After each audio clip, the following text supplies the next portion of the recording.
cours sera à la mémoire de Madame Simcha Tayeb Bat Ogeni. תהיה נשמתה צרורה בצרור חיים בעזרת השם. לרפואה שלמה pour Esther Bat Fortuné. Esther Bat Fortuné בעזרת השם, שיהיה רפואה שלמה, רפואת הנפש. Le but, ou bien le sujet de cette conférence est où se trouve la guérison de l'être humain dans la Torah. On pose une grande question, c'est la question du Maïmonide, dans un livre qui s'appelle Ayad HaChazaka. C'est le livre des halachot que le Maïmonide Rambam a écrit.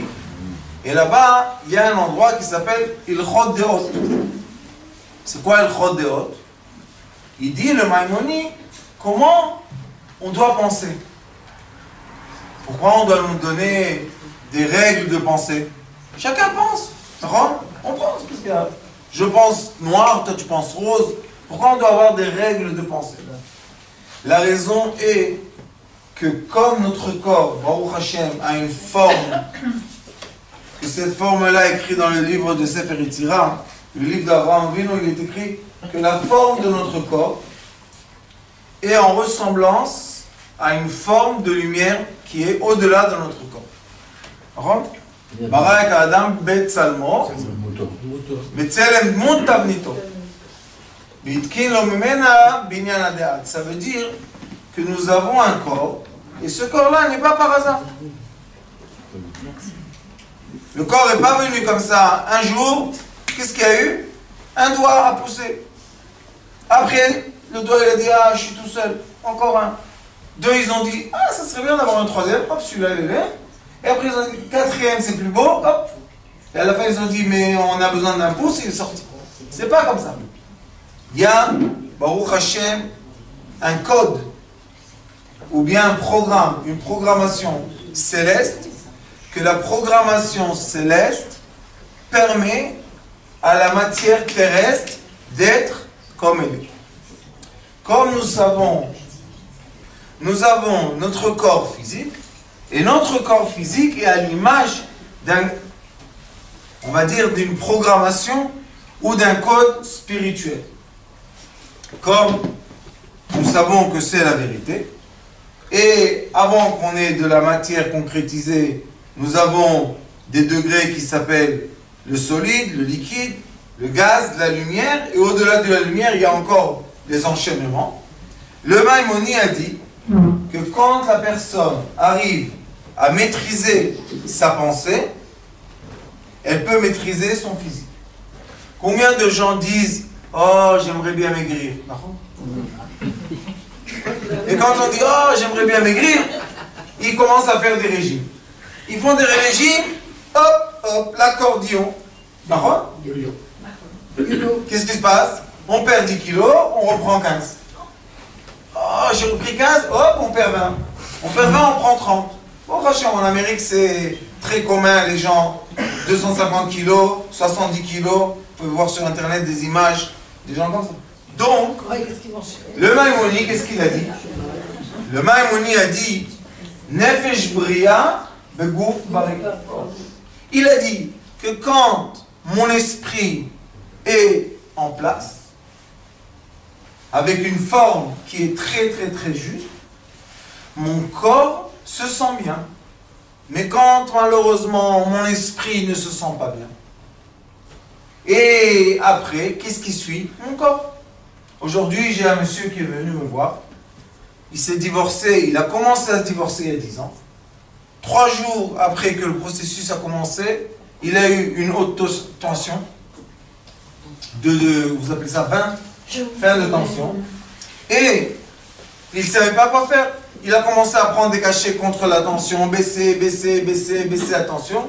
Ça fait 10 ans, le pauvre, à haute tension, son corps ne va pas bien, il essaie avec les cachets, ça monte, ça descend.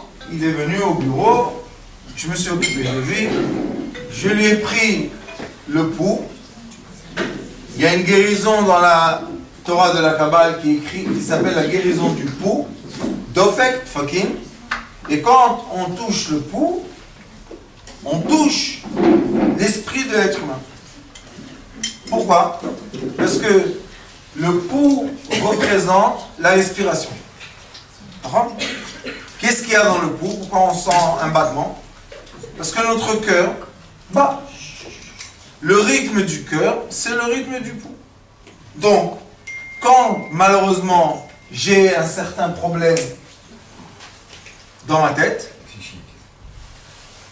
nerveux, indifférent, très heureux, très triste, un problème, je ne suis pas équilibré, dans mon pouls, on va ressentir ça.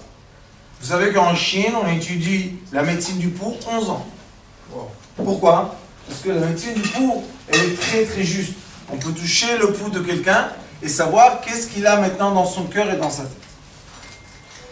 Et la Torah nous dit qu'on est obligé, Rafa et Rapé, on est obligé de faire attention à notre médecine ou à notre sainteté et à la sainteté de notre prochain. Il y a un extrait dans la Mishnah qui est la Torah orale, qui est dans Negaïm Perek Dalet, et là-bas il est écrit Hashem tashiv lo. On est obligé, pour guérir notre prochain, lui ramener une partie qu'est-ce qui s'est fait, cette partie-là? Elle l'a perdue. La personne a perdu une partie. Et quand la personne perd cette petite partie, maintenant le corps ne va pas bien. Ça, c'est la base de la thérapie lumière. La question est... Voilà. La question est, quelle est la partie qu'il a perdue? De quoi on parle? Qu'est-ce que j'ai perdu? L'oreille? Non. J'ai perdu mon genou? Non. Alors qu'est-ce que j'ai perdu? Il a perdu un point, qui s'appelle la lettre Yud. Pourquoi hier, la personne était bien, et aujourd'hui, il s'évanouit. Maintenant, physiquement parlant, la personne, par exemple, a mal au dos. On lui dit, quand est-ce que tu as commencé à avoir mal au dos? Hier. À quelle heure hier? À midi. Qu'est-ce qui s'est passé à midi? Le Zohar HaKadosh dit que notre âme, qui est la source de notre vitalité, elle est ou proche du corps ou loin du corps. Quelle est la différence? Quand elle est loin du corps, le corps se matérialise plus, se condense. Quand elle est proche du corps, le corps est plus, comment dire, à l'aise, plus léger. Pourquoi? Parce que l'âme, c'est de la lumière. Il est écrit dans le Talmud, Achai noset atzmo, l'être humain se prend lui-même, il s'élève lui-même. Donc on pose une question. Pourquoi avant de mourir et après de mourir, on ne pèse pas la même chose? Si on a le même poids, ça 70 kg et ça 70 kg. Mais là 70 kg sans âme, ouais, c'est lourd. 70 kg avec une âme, tu prends comme ça, c'est pas lourd. Quelle est la différence? La différence s'appelle la lettre Yud. Cette lettre Yud commence le Sefer Yetzira avec le Ravad et il dit à Yud, le Yud est le début de tout, la fin de tout, existe dans tout et transparent dans tout. Ce Yud là, c'est le début de l'existence et la fin. Il va nous suivre pendant toute notre vie, mais on ne va jamais le voir, il sera toujours transparent. Pourquoi il est toujours transparent? Parce qu'il ne veut pas s'imposer. Il est là juste pour nous donner la vie. Et ce Yud là, ça s'appelle Yud Chochma Keduma. C'est le Yud, c'est le premier étincelle de vie qui a été donné par les cieux. Il y a un livre qu'on a publié qui s'appelle Lev Netivot Chochma. Lev Netivot Chochma, c'est les 32 chemins par lesquels on reçoit de la sagesse. Ces 32 chemins se multiplient dans beaucoup de disciplines. On peut les revoir. Une des disciplines, c'est 22 lettres et 10 voyelles. Voyelles. On a les 10 Nikudim, il y en a 9 et 1 qui n'est pas du tout. c'est aussi Nikoud. Ne pas avoir une voyelle sur une lettre, c'est aussi quelque chose de la lettre. C'est 10 et 22. En tout, 32. Le Yud est le début de toutes les lettres et la fin de toutes les lettres. C'est le petit point, que de ce petit point, on tire, le Zohar Kadosh dit, on tire un peu, on reçoit un Vav. On tire un peu plus, on reçoit un Nun. Sophie. Maintenant, vous prenez toutes les lettres de la Torah, c'est des traits et des points. Le Aleph, c'est un Yud en haut, un Vav et un Yud en bas. Le Bet, c'est un Vav sur un Vav. Le Gimel, c'est un Vav avec un Yud. Le Dalet, c'est un Vav sur un Vav ou un Reish. Comment on écrit un Dalet dans la Torah, on fait un Reish et après on tire un petit Yud. C'est un Reish et un Yud. Le Reish, c'est le Yud géant et le petit Yud, c'est le Yud minuscule. Et on continue comme ça. Le Dalet, le Hei, c'est 3 Vav ou bien 2 Vav. Le Samer, c'est un Vav et un Vav, comme un Chaf, et en haut, un Vav. Ça, c'est un Samer. C'est pas rond comme ça. Le rond comme ça, c'est le Tav Sfaradi. Mais le Samer, il est comme ça. Le Tête, c'est aussi un Chaf, comme ça, et avec un Yud dedans. Le Pei, c'est un Chaf, avec un Yud dedans. Donc, toutes les lettres de la Torah, ce sont des Yud. Comme on sait qu'il est écrit Chaz et Beoraita Vebara Alma, Dieu a regardé la Torah, a créé le monde. Et chacun de nous avons un nom. Donc chaque fois que quelqu'un exprime notre nom, il est en train de envoyer vers nous des lettres. Comme il dit le nom. Atak, Romlecha David. David, c'est quoi? Dalet, Vav, Dalet. Il y a 3 Vav. 2 Vav. C'est 3, et encore un, il y a 5 Vav. 5 fois 6, 30. 5 significations. Un autre, il s'appelle Yosef, une autre signification. L'autre, il s'appelle Jennifer, une autre signification. Ça veut dire que l'être humain a une signification seulement quand il peut se verbaliser. Quand l'être humain n'arrive pas à se verbaliser, nous, les êtres humains qui, oui, se parlent, on le considère comme un esclave. Malgré que c'est un être humain comme nous. Donc, quelle est la différence entre moi et lui? La force de se verbaliser. C'est pour ça que les sages disent,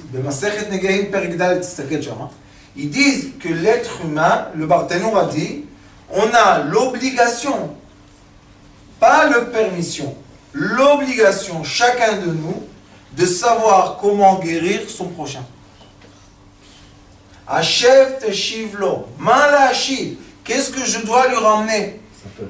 Si sa main, Hachem, rentre, si sa main, elle s'est coincée comme ça, qu'est-ce que je vais faire? Je vais lui remettre la main en place. Oui, après 3 mois, encore on va faire la même chose.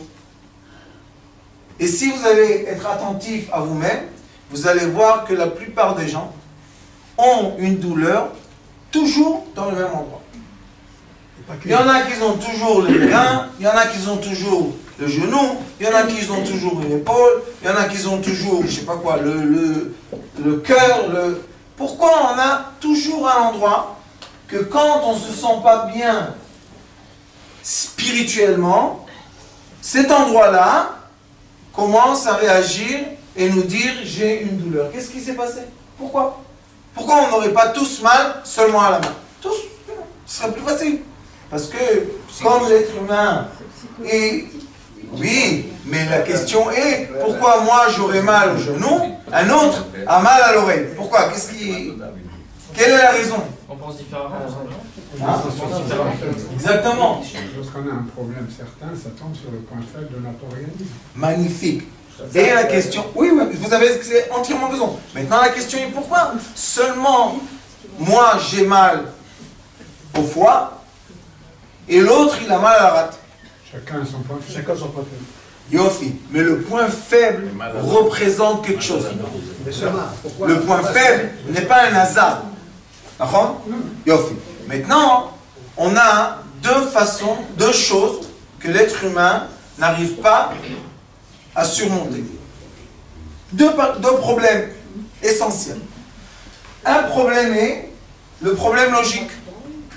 Nous avons un certain caractéristique d'être humain qui s'appellent les gens cartésiens. Ça existe, c'est magnifique, merci mon Dieu. Pourquoi? C'est les gens qui sont capables de mettre tout en ordre. On a d'autres personnes, et ces gens-là, ils sont indigos, ils sont haut mesure. Ils rêvent, ils planent. Donc on a deux. Vous savez qu'est-ce qui se passe? La personne qui est cartésienne, quand elle a un problème devant elle dans sa vie, qu'est-ce qu'elle utilise pour surmonter le problème? C'est logique. L'intelligence. Quelle partie? Gauche. Qui est la partie cartésienne mathématique. Donc, qu'est-ce qu'il va faire? On va lui dire, écoute, si tu manges tout ça, tu reçois 1000 shekels. Il regarde, il pense. Il dit, combien tu as dit? 1000 shekels. Il les bouge, il les touche, il tourne l'assiette. Bon, mange. Ouais, gars, quand est-ce que tu manges? Je mange, attendez. Vous connaissez les enfants qu'on a quand on leur dit mange et ça prend 2 heures? Et pourquoi? Et comment? Ces gens-là, si je vais les mettre devant un obstacle qu'ils n'arrivent pas à surmonter dans leur vie, où ils vont avoir mal. Logique. Le côté gauche de quoi? Du cerveau. Et c'est pour ça que la plupart sont paralysés du côté droit. Pourquoi? Parce que eux, ces gens-là, ne sont pas capables de surmonter un problème avec leur logique. Pourquoi vous n'utilisez pas le sentiment? Ils n'ont pas l'accès. D'un autre côté, nous avons des personnes qui vont avoir le même problème, exactement le même problème, sauf que eux, c'est des indigos.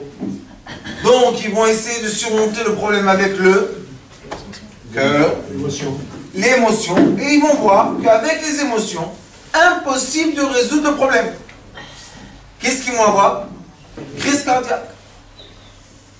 Maintenant, nous avons deux personnes qui ont le même problème. Une personne va avoir une crise cardiaque et une personne va avoir un AVC dans le cerveau. Ça veut dire que oui, les êtres humains ont des caractères différents et on est obligé de leur rendre le Yud. C'est quoi le Yud? Le Yud, c'est l'étincelle de vie. Quand vous regardez une personne qui a vraiment mal, à un certain moment, elle n'a plus de lumière dans son visage. Pourquoi? La souffrance l'emmène à se rentrer dans elle, rentrer. Et elle n'a plus l'éclat de lumière. On se pose la question, qu'est-ce qui lui manque? Si on lui aurait dit, tout est possible, qu'est-ce que tu veux le plus? Qu'est-ce qu'ils disent? De l'énergie. Je veux le plus d'énergie. Je veux le plus de batterie. Je veux le plus d'être chargé. Je veux avoir la force d'être capable. Mais qu'est-ce qu'ils disent? Où est cette force? Ça, c'est la question la plus belle qu'on a, Baruch Hashem, dans cette Torah, qui est la Torah du bien-être de la personne. Où je peux me charger, comme votre téléphone, qui a énormément d'applications, énormément de possibilités, mais quand la batterie se finit, qu'est-ce qui se passe? On peut avoir tout ce que vous voulez, acheter toutes les applications du monde, la batterie est finie, on ne peut plus utiliser. L'être humain a aussi une batterie. La batterie de l'être humain s'appelle Yud. Ce Yud-là est le début de tout, la fin de tout, et dans tout, et disparaît dans tout. Qu'est-ce que c'est ce Yud? Le Tikkun Zohar HaKadosh dit une chose magnifique. Il dit que la différence entre le mot Ra, qui est le mal, et entre le mot Da, qui est le savoir, c'est quoi? Le Ra, on écrit un Reish avec un Ain, et Da, qu'est-ce qu'on fait? On met un petit Yud derrière le Reish, et on reçoit Da. Da'at kanita machasarta. Encore une autre différence, Acher, différent, détaché, et Echad, uni et amoureux. Quelle est la différence entre Acher et Echad? Dans le Dalet et le Reish, il y a un petit point. Ce point-là fait l'échange de tout dans la vie. c'est l'échange, le vrai échange de tout. On retourne aux personnes qui veulent faire un régime. Quand une personne suit un régime à la lettre, et elle perd du poids, elle est contente. Elle va au mariage, tout va bien, tout serré, tout va bien. Mais après qu'elle a fait les chèvres à brachot, je t'appartiens chez moi là, 10 kilos. Elle s'est gonflée, elle sait pas pourquoi, mais elle m'a dit j'ai rien mangé, la vérité. Ça vient de quelque part tout ça. Qu'est-ce qui s'est passé? La personne a fait seulement, ça s'appelle un dressage, ilouf. Elle a seulement dressé son corps. Elle lui a dit, toi, tu manges pas maintenant. Il n'y a pas de problème, je mange pas. Mais est-ce qu'elle a changé sa conscience? Zéro. Est-ce qu'elle comprend qu'elle perd des protéines? Est-ce qu'elle est en train de perdre des parfumants? On ne sait pas. Est-ce qu'elle sait qu'une personne est obligée de manger 1500 calories par jour? Mais non, moi je dois manger 800. Pourquoi? Parce que normalement je dois manger 1200. Maintenant je vais manger 800. C'est 400 calories de moins. Je vais faire du sport, je vais perdre encore 400 calories. Et qu'est-ce qui se passe avec le corps, vous savez? Le corps est affamé. Le corps demande à manger. Mais nous, par force de dressage, on ne lui donne pas à le manger. Mais imaginez qu'une personne qui a un certain point décide un jour que son poids est trop. C'est trop. Vous savez qu'il y a 3 types de personnes quand on étudie la nourriture. Il y a les grands, il y a les moyens et il y a les petits. Tout va bien. Chaque personne doit savoir c'est quoi le point d'équilibre de son poids et de son bien-être. Il y a des gens que leur bien-être est un certain poids. Par exemple, pour un homme, 100 kilos. C'est pas beaucoup. Non? S'il est grand, c'est pas beaucoup. S'il est bien, il a des os comme il faut, tout va bien. 100 kilos, ça va. Il y a des gens que 100 kilos, ils sont obèses, ils sont en train d'exploser. Pourquoi? Parce que pour eux, 60 kilos, c'est ce qu'ils font. Et il y a des gens, japonais, Somo, 2,5 m. Alors, tout va bien là-bas? Oui. 200 kilos, ça commence là-bas. 180 kilos. Et vous savez qu'est-ce qu'ils font, ces gens-là? Ils font le grand écart. Ils courent. Ils sont forts. Tu dis mais lui, il se sent bien. Il est champion de Somo. Je savais que chaque bataille, s'il gagne, c'est des millions de dollars. C'est pas de la rigolade. Et eux, ils se sentent bien. Donc, l'équilibre du poids, c'est de se sentir bien dans sa peau. Maintenant, si je vois que mon corps fait un effet secondaire à la nourriture et il encaisse de la graisse, qui est du sucre, qui est de l'énergie, ça veut dire que mon corps ne croit pas à l'être qui est dans lui. Donc vous voyez qu'il y a la première preuve normale que le corps et l'esprit, ce sont 2 entités. Le corps, lui, maintenant, c'est le véhicule qui a un esprit dedans. C'est pour ça que l'esprit et le corps doivent être en harmonie. C'est pour ça que le Maïmonide a dit « Nefesh Bria, Bekouf Bari ». Mais si cette personne-là, qui a un trop de poids, va aller à l'université et va faire premier degré, on dit BA en anglais, en hébreu, premier degré de dénaturation. Et elle va étudier quel est l'effet de la carotte, quel est l'effet des légumes, quel est l'effet des fruits, quel est l'effet du blé, quel est l'effet, qu'est-ce qu'on a besoin, qu'est-ce qui se passe, qu'est-ce que ça veut dire des minéraux, qu'est-ce que c'est des vitamines, qu'est-ce qui se passe avec nos hormones. Elle va comprendre en 4 ans le fonctionnement total de l'être humain. Vous savez qu'est-ce qui va se passer? Si elle a bien étudié, et elle a compris ce qu'elle étudie, non pas pour avoir le diplôme, mais vraiment étudier, qu'est-ce qui va se passer avec son poids? Prise de conscience, Tout seul. Le poids va s'équilibrer tout seul. Elle va jamais sentir qu'elle est affamée.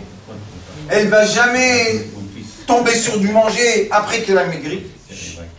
Parce que cette personne-là, qu'est-ce qu'on lui a donné? On lui a donné da'at. Le da'at, c'est le yud. Yud chokhma keduma. Donne-lui de la sagesse, tu lui donnes une raison de vivre. Donne-lui de la sagesse, tu vas lui donner la guérison. Donne-lui de la sagesse, tu peux le faire riche. Donne-lui de la sagesse, tu peux le faire sortir de grands problèmes dans la vie. Qu'est-ce qui est plus précieux dans la vie? Un bon conseil ou 1000 euros? Un bon conseil. Toujours un bon conseil. Une fois, quand j'étais jeune, un monsieur est venu me voir parce que le pauvre, il est tombé dans un piège des manipulateurs. Malheureusement. Et ce manipulateur-là, il lui a parlé de choses que cette personne-là ne savait pas qu'il savait comment il savait, et il est tombé dans le piège.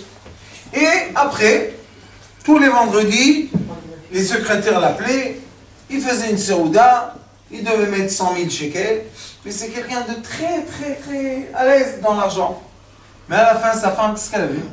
Que même qu'il est très riche, alors, tu veux mettre des 100 000 de shekels, mais chez nos enfants. Pourquoi comme ça? Mais qu'il sur une bagarre dans la maison, jusqu'à quand elle dit, écoute, ou tu vas chez lui, ou tu restes chez moi. Mais si tu vas chez lui, je me divorce. Maintenant, c'est des divorces de milliards. Hein, Lui, juste à Ramat Aviv pour ouvrir le Echal, 360 000 $. Juste pour ouvrir le Echal comme ça. Lui, il est venu. Quelqu'un l'a envoyé me voir. Et moi, vous savez, au début de ma vie, bon, j'ai travaillé dès l'âge de 9 ans pour m'occuper de ma famille. Et il m'a vu avec les habits de travailleurs. Il m'a dit, t'es sûr que c'est toi le rat? Je lui ai dit oui. Il m'a dit, alors qu'est-ce que c'est ça, tout ça?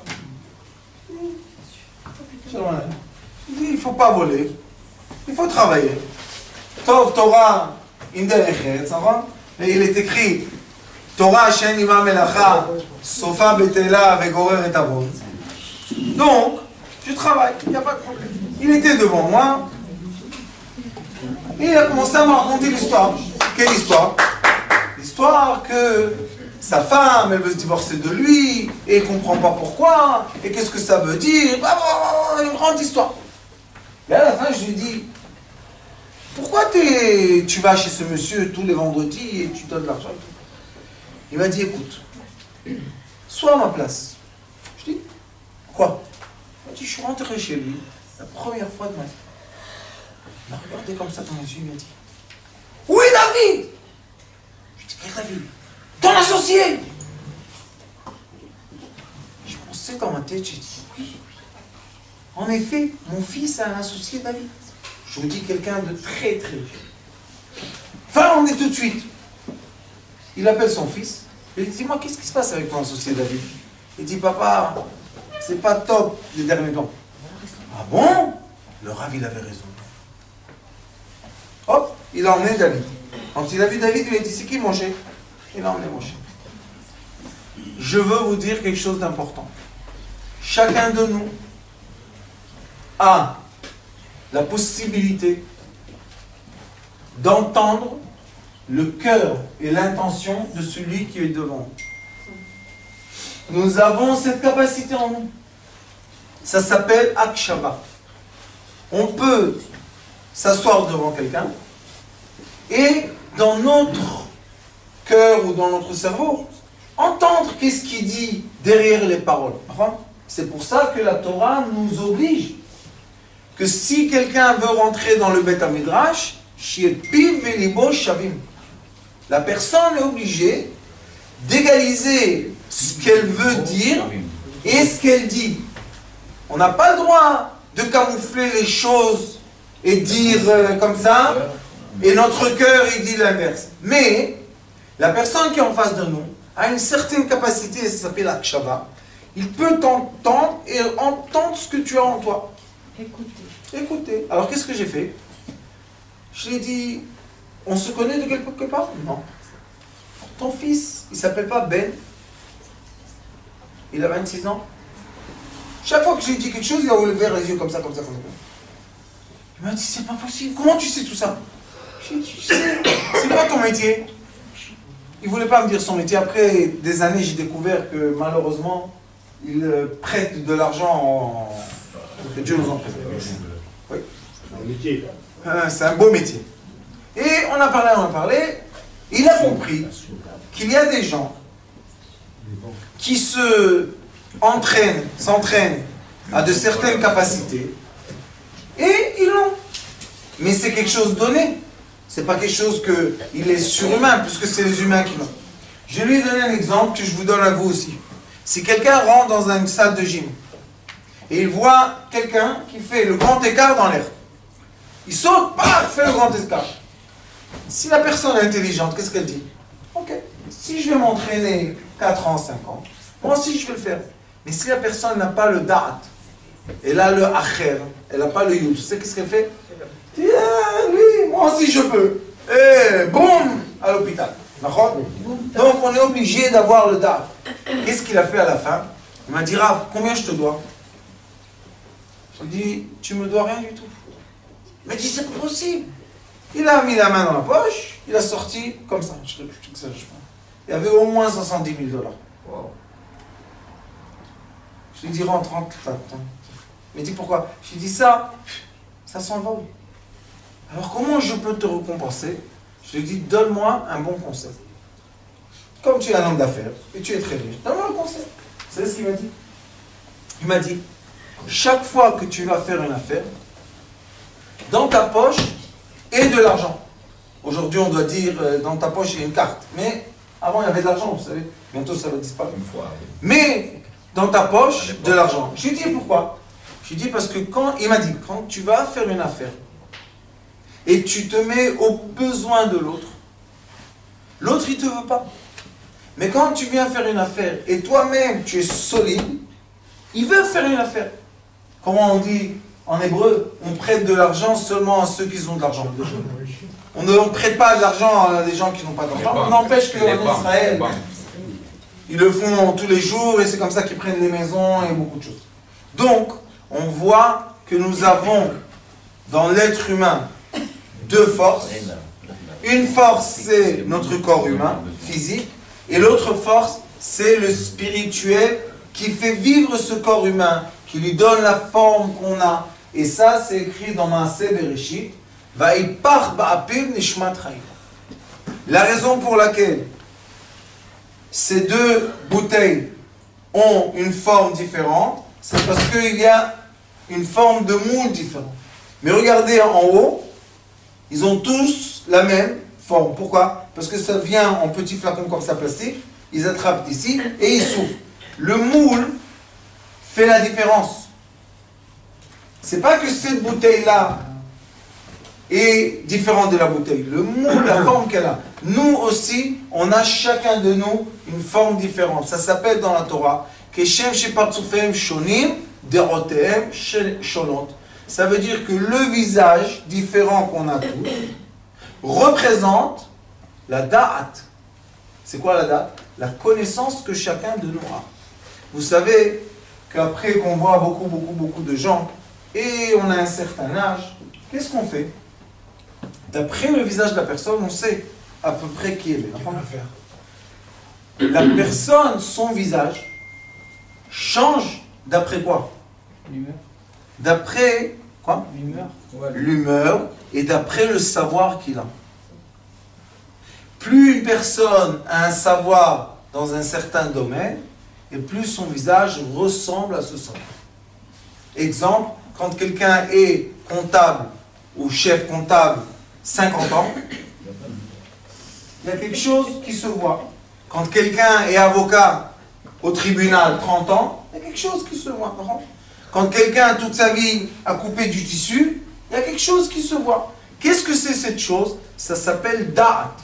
Le da'at, c'est le petit yud que je vous ai dit tout à l'heure, qu'on est nourri, notre corps est nourri de ce petit yud. Maintenant, on va chercher l'image de ce que je vous ai dit dans la matière la plus petite que l'être humain connaît, qui s'appelle l'atome. Dans l'atome, j'espère que vous savez, si vous ne savez pas, étudier un peu sur l'atome, c'est très important parce qu'on est composé à la fin d'atomes. Dans l'atome, nous avons un noyau. Et autour du noyau, nous avons des électrons. Et les électrons bougent.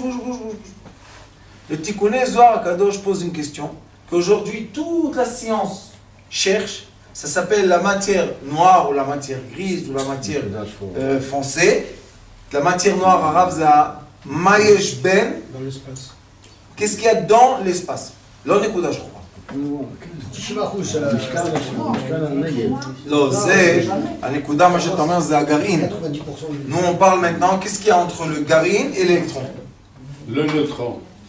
Entre le neutron et l'électron. Qu'est-ce qu'il y a là? Du vide. Tout le monde sait qu'il n'y a pas de... Vous savez qu'est-ce que dit le Tikkuné Zohar Kadosh?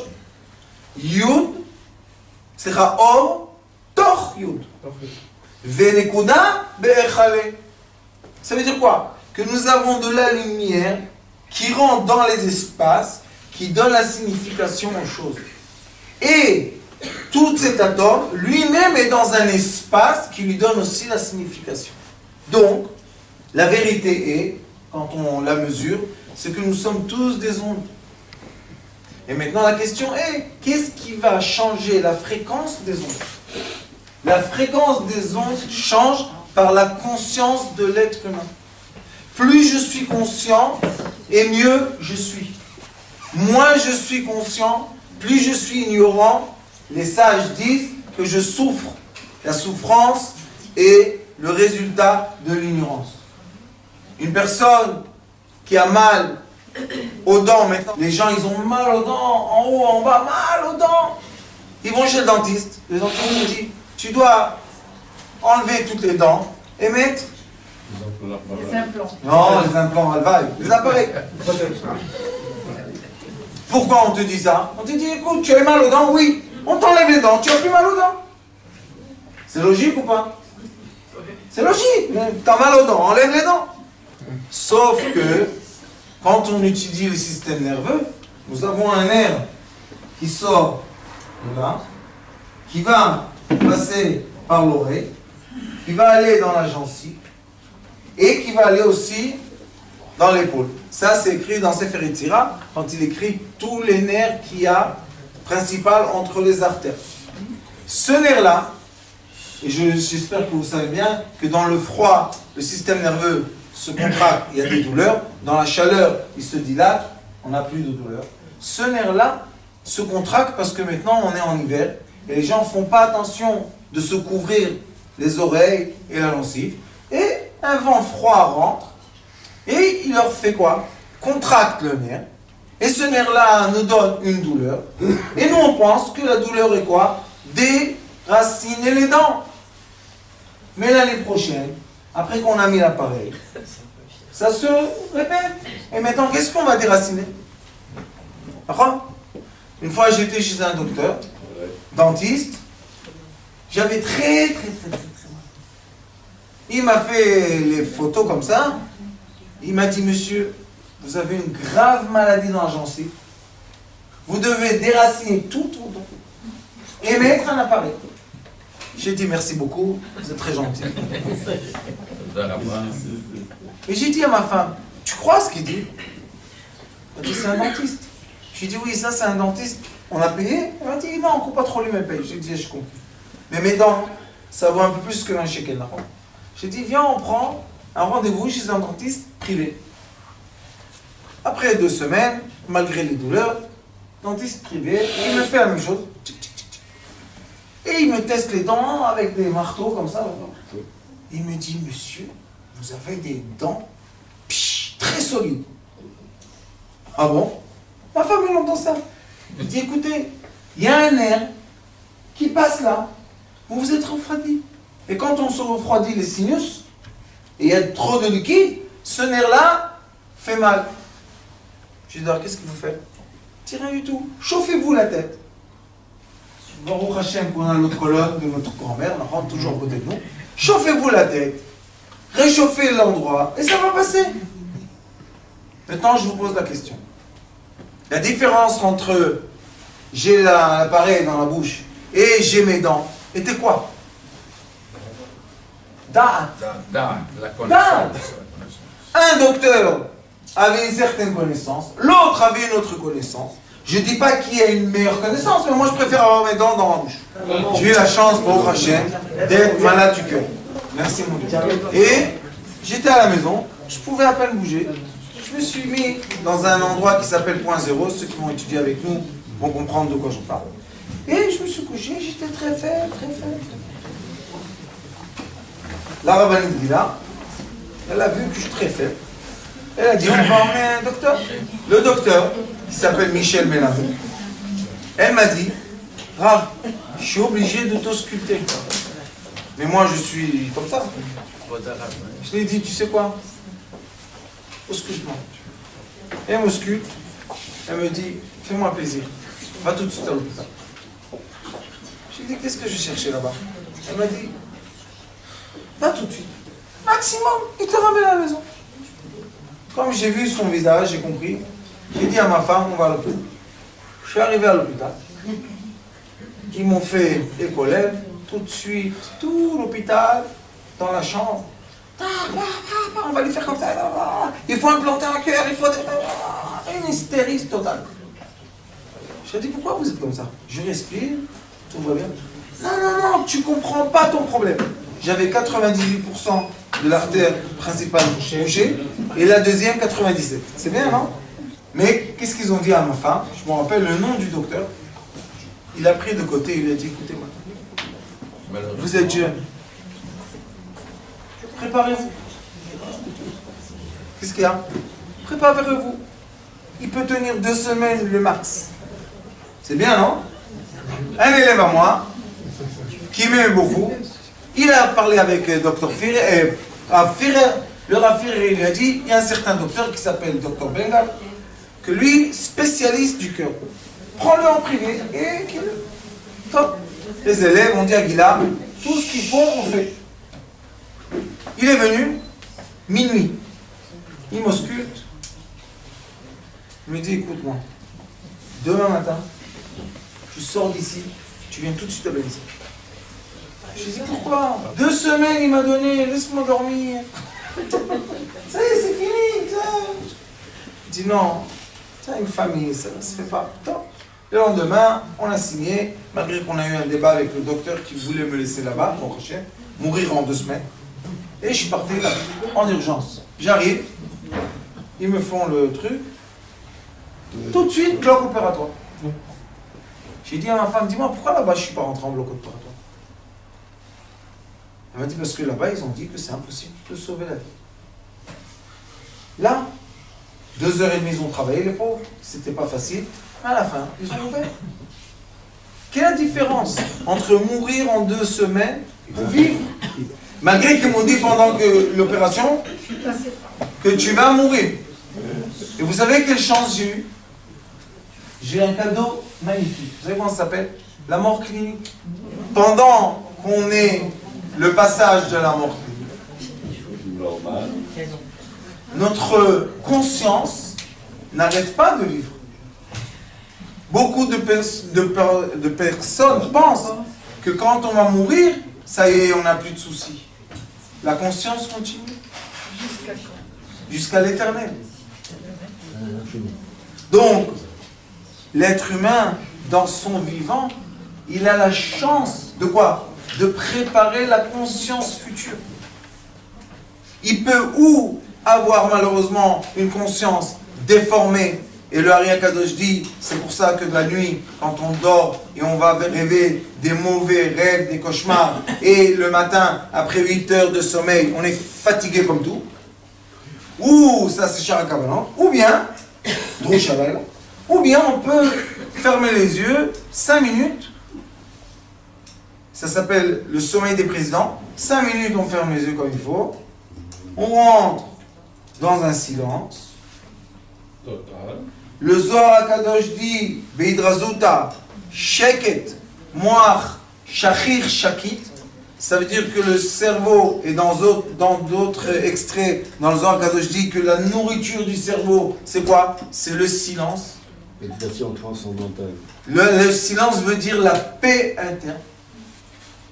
Quand nous sommes en paix intérieure, on nourrit l'être humain. Donc quand on est mort, clinique, on a nourri l'être humain. Tac, je me suis réveillé. Surprise. Qu'est-ce qu'il a? Il est vivant, le pauvre. Il va faire encore quelques chemins dans son monde. Ça nous donne l'accès, la permission de comprendre de façon de plus profonde les écrits qui sont très très anciens. Et plus on déchiffre les écrits anciens avec des clés qui sont quoi? Qui sont traduire leurs paroles à notre parole d'aujourd'hui.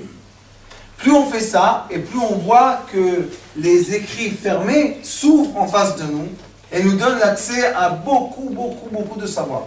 Le Rav qui est là de... Hein?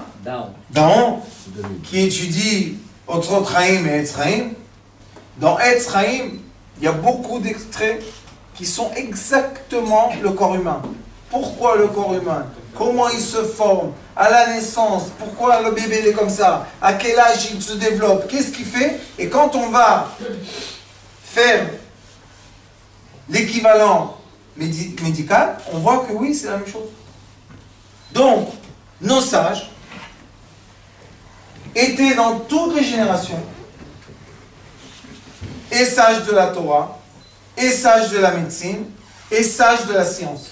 Le Ari Akadosh, dans la fin de Etz Chaim, il dit, celui qui a Chokhmat Atchuna ve Chokhmat Atvaim, ou Mevin be Chokhmat Anefesh. Ça veut dire que la personne qui a les connaissances de la nature et les connaissances des forces de la nature peut comprendre l'existence d'un être humain. Que nous sommes l'existence la plus élevée sur Terre et dans tous les univers. Nous sommes les seuls qui peuvent aller dans les Rikim. Nous. Quand on comprend ça, la personne a une importance et une valeur très élevée. Et quand elle a une estime et une valeur, propre valeur très élevée, la personne, Baruch Hashem, se comporte d'une autre façon. Mais quand on rabaisse une personne et on lui dit des mauvaises choses et on n'arrête pas de se moquer ou faire d'autres choses, la personne tout doucement se rabaisse. Elle perd ses valeurs et quand elle perd ses valeurs, elle perd ses identités qui sont la petite lettre Yud et au lieu d'avoir Da, elle a Ra. Au lieu de savoir, elle a mauvaise vie. Au lieu de Echad, au lieu d'être uni et aimé, Echad c'est amour. Elle a quoi? Acher. Elle a l'autre côté qui règne sur son identité. Et après, on dit aux personnes, pourquoi tu es comme ça? Je suis comme ça parce que vous m'avez pris le Yud. Au lieu de juger la personne et lui prendre le Yud, aimer la personne et donner lui un Yud. Le Yud, c'est quoi? La connaissance. Da'at. Et vous savez qu'est-ce que dit le Ari Akadosh Beshar Ma'amarev Rashbi? Très important ce livre. Il dit là-bas que tout est en équilibre. Ça veut dire qu'il y a 6, Chesed, Gvura, Tiferet, Netzach, Od, Yesod. Il y a l'avant et l'arrière, donc il y a 12. 6 et 6. Il dit pourquoi il y a le 13? Pourquoi on a besoin de ce point de 13? Normalement ça devait être 6 et 6. Il dit Lelo Ahava, Haolam lo mitkayem. Sans amour, le monde n'existe pas. Et c'est quoi l'amour? Le point qu'on rajoute à l'équilibre, qui est le 13e point. Au moment le plus difficile du peuple d'Israël, quand ils ont fait le Vodor, dans la même paracha suivante, qu'est-ce qu'il est écrit? Akadosh Baruch Hu dit à Moshe Rabbeinu, quand il y a de la colère, dis quoi? Prononce Yud Gimel Midot Shel Rachamim. On se pose une question. Ils ont fait la chose la plus basse qu'on a pu faire pour tout le monde, parce que c'est retourné au Nachash. À ce moment-là, qu'il faut de cette façon, qu'est-ce que tu dis? Donne-lui de l'amour. Ça ne veut pas la tête ou quoi? Mais ça, Akadosh Baruch Hu explique au Navi. Il dit au Navi, Hashem, lo chafetz b'mot harasha, ki mishuvo midarko v'chia. Akadosh Baruch Hu ne veut pas la mort d'un méchant, d'un rat. Il veut la La tchouva, c'est quoi la tchouva? Ramener vers lui de la lumière. Comment on peut ramener de la lumière si on n'est pas connecté?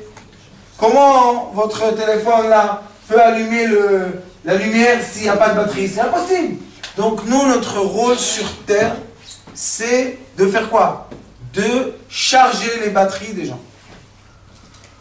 Comme nous parlons au Hashem de la thérapie lumière, et cette thérapie-là, vous allez voir sur YouTube, je la prouve à des scientifiques dans tout le monde entier. Parce que c'est quelque chose qui vient de la science, et de la Kabbalah, et de la médecine. Le degré le plus élevé d'un être, d'après la fin du Zohar Kadosh, est quand un être donne à son prochain la connexion de l'âme au corps. C'est la chose la plus belle qu'on peut faire sur Terre. Malheureusement, je ne sais pas si vous savez ça, mais à ce moment-là, quand on est assis ici, bien accueillis dans la maison des familles, Mouli, nous avons des enfants d'Israël qui sont dans la rue. Et ces enfants-là n'ont pas de quoi manger. Ils n'ont vraiment pas de quoi manger. Et ils ont des cheveux déformés. Et ils ont des boucles d'oreilles. Et ils ont des tatouages. Et ils font toutes les avérotes que vous imaginez pas. Mais, ces enfants-là, quand ils pleurent, Tfilat Ani, quand ils pleurent, quand ils ont froid, quand ils ont faim, Akadosh Baruch Hu encore. Et le Zohar Kadosh Parashat Trouma dit que Akadosh Baruch Hu est le plus heureux quand on court, Ratzim Acher Chayavim, la tête lahem tzedaka. Quand on donne de la tzedaka à qui? À ceux qui sont le plus bas possible. Yom Kippourim, le jour de Kippourim, qu'on nettoie toute la avérote d'une personne. Qu'est-ce qu'il est écrit au début? Qu'est-ce qu'on fait dans la prière? Areni mutarim itpalel et avariyanim.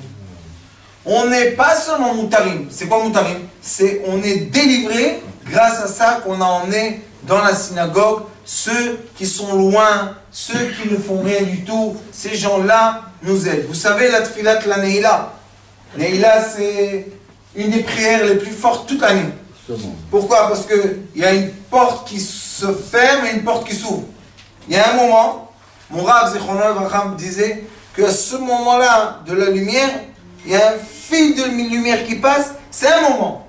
Vous savez qu'est-ce qui est écrit?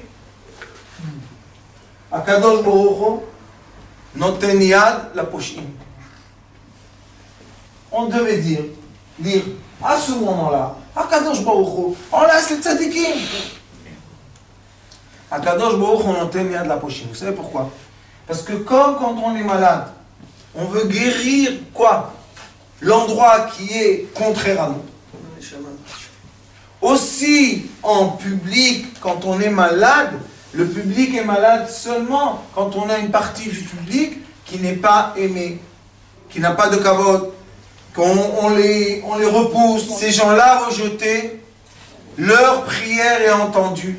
Et c'est pour ça que si vous me permettez, je sais que normalement je ne parle pas d'argent, mais si vous me permettez, vous faire part, bientôt c'est Purim, et Purim on doit donner Mishloach Manot, Ish le Reheu, encore une fois on a le Ra, Ish le Reheu, ça veut dire que quand on donne à un enfant comme ça, à manger, à boire et s'habiller, cet enfant-là nous bénit.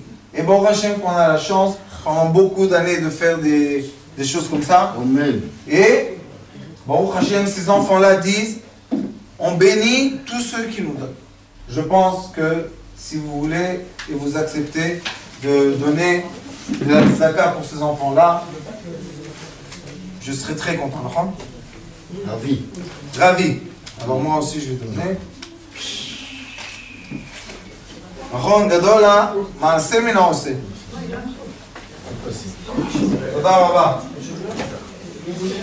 Excusez-moi d'être un mendiant, mais pour eux, je suis prêt. On l'applaudit très fort.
décidé de faire un petit pas pour réduire l'assimilation en Israël. C'est quoi le petit pas que j'ai décidé de faire? Mes filles, elles vont aller tous les jeudis soirs, la nuit, et elles vont donner des sandwichs et de la boisson. Premièrement, nourrir ses enfants. C'est affreux de savoir qu'ils ne mangent pas 3 jours de fois. Les gens deviennent inférieurs à l'être humain, mais c'est affreux. Ils dévalorisent leur existence. Ils sont prêts à tout vendre, et leur corps compris, pour un petit sandwich. Si nous ne s'occupons pas de nos filles, eh ben, il y a les autres qui vont venir s'occuper. Et après, quand les gros problèmes se passent, on pleure. La vérité qu'il est écrit dans la Kabbalah, Akadosh Baruch Hu pleure tous les jours qu'une petite étincelle à lui ne soit pas avalée par l'obscurité. Tous les jours. Nous, on est là. Alors, on va pas tendre la main. Yom Kippour, le moment le plus fort, c'est Neila. Dans le Tfilat Neila, il est écrit Noten Yad la Poshim. Il donne la main. À ce moment-là, à qui il donne la main? Au voyou. Tiens, il faut les aimer, ces enfants. C'est des enfants qui n'ont pas été aimés. Vous savez combien de temps il faut donner pour une personne qui ressent qu'on l'aime vraiment? Combien de temps? Un instant il faut. Et on a la chance qu'on est Sidrei Chaim Baruch Hashem. Vous savez qu'est-ce qu'ils font, mes filles? Ils courent après des enfants que personne ne veut parler avec eux parce que c'est de la prostitution et de la drogue et ils prennent le chapeau magique de papa, hop, et on leur donne à manger. Et maintenant, on doit acheter des couvertures. Combien coûte une couverture? 20 shekels. Vous savez combien j'en ai besoin? 300. Vous savez, un enfant comme ça qui gèle et après on leur donne une couverture, ils ont chaud. On leur réchauffe le cœur. C'est quoi réchauffer le cœur? C'est souder les différences, souder les êtres humains.